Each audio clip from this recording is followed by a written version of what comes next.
बिस्मिल्लाहिर्रहमानिर्रहीम। मौलाना रूम बाज़ार से गुज़र रहे थे।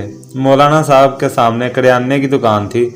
एक दरमियानी उम्र की खातून दुकान पर खड़ी थी और दुकानदार दीवाना वार खातून को देखे जा रहा था और जिस चीज़ की तरफ इशारा करती दुकानदार हाथ से इस बोरी से वो सामान निकालने लग जाता और इस वक्त तक वो सामान थैले में डालता रहता जब तक इस खातून की उंगली किसी दूसरी बोरी की तरफ नहीं जाती और दुकानदार दूसरी बोरी से भी इसी तरह सामान निकाल कर थैले में डालने लगता। यह अजीब मंजर था। दुकानदार दीवानावार गाहक को देख रहा था। यह अजीब मंजर था।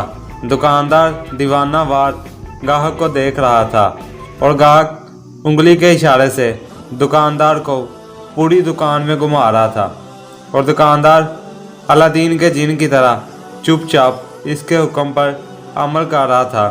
खातून ने आखिर में लंबी सांस ली और दुकानदार को हुक्म दिया, चलो बस करो, आज की खरीदारी मुकम्मल हो गई। दुकानदार ने छोटी छोटी थैलियों के मुंह बंद किए। ये थैलियां बड़ी बोरी में डाली, बोरी कंधे पर रखी और खातून से बोला, चलो ज़ुबैदा, मैं सामान तुम्हारे घर छोड़ आता हूँ। खातून ने पूछा, कितना हिसाब हुआ? दुकानदार ने जवाब दिया, ज़ुबैदा, इश्क में हिसाब नहीं होता।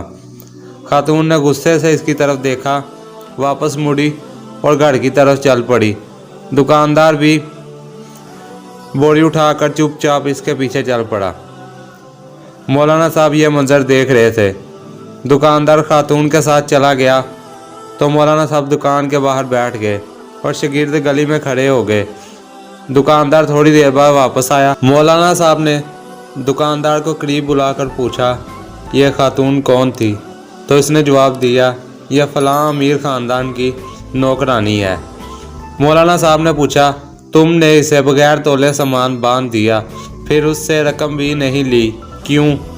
दुकानदार ने अर्ज़ किया, मौलाना साहब, मैं इसका आशिक हूँ और इंसान जब किसी के इश्क में पड़ जाता है तो फिर इससे हिसाब नहीं कर सकता। दुकानदार की यह बात सीधी मौलाना साहब के दिल पर लगी। वो चकराए और बेहोश होकर गिर पड़े। शागिर्द दौड़े, मौलाना साहब को उठाया, उनके चेहरे पर अरके गुलाब का छिड़काव किया, उनकी हथेलियां और पाँव रगड़े। मौलाना साहब ने आंखें खोली तो दुकानदार बोला, जनाब, अगर मुझसे कोई गलती हो गई हो तो मैं माफ़ी चाहता हूँ। मौलाना साहब बोले, नहीं, गलती कोई नहीं हुई, तुम मेरे मोहसिन हो, क्योंकि तुमने मुझे आज ज़िंदगी में इश्क का सबसे बड़ा सबक दिया है। दुकानदार ने हैरत से पूछा, जनाब, वो कैसे? मौलाना साहब ने फरमाया, मैंने जाना कि तुम एक औरत के इश्क में मुब्तला हो और हिसाब नहीं करते, जबकि मैं अल्लाह के इश्क में तस्बीह भी गिन कर पढ़ता हूँ, नफल भी गिन कर पढ़ता हूँ और कुरान मजीद की तिलावत भी सफ़े गिन कर करता हूँ, लेकिन इसके बावजूद अल्लाह से इश्क का दावेदार हूँ। तुम कितने सच्चे और मैं किस कदर झूठा आशिक हूँ। मौलाना साहब वहाँ से उठे, अपनी दरगाह पर वापस आए और अपने उस्ताद हज़रत शम्स तबरेज़ के साथ मिलकर इश्क के 40 असूल लिखे। इन असूलों में एक असूल बेहिसाब अतायत भी था। यह मौलाना साहब मौलाना रूम थे और यह पूरी ज़िंदगी अपने शागिर्दों को बताते रहे कि अल्लाह ताला ने हमें नेमतें देते हुए हिसाब नहीं किया, चनाचा तुम भी इसका शुक्र अदा करते हुए हिसाब ना करो। अपनी हर सांस पर अल्लाह का शुक्र अदा करो।